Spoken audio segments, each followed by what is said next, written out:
Hello everyone. In this video, I'll guide you through how to fix an IRS account that is locked and regain access. First, an IRS account may lock after too many incorrect login attempts or security checks. Wait 24 hours because most locks are temporary.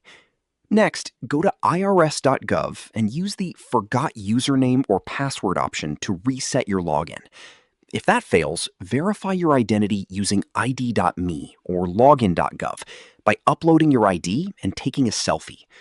After verification, follow the steps to restore access and set a new password. If the account is still locked, review any IRS notice or email for further instructions. You can also contact IRS support for help unlocking the account. Once access is restored, update your password and enable stronger security to prevent future lockouts. Subscribe to the channel for more videos.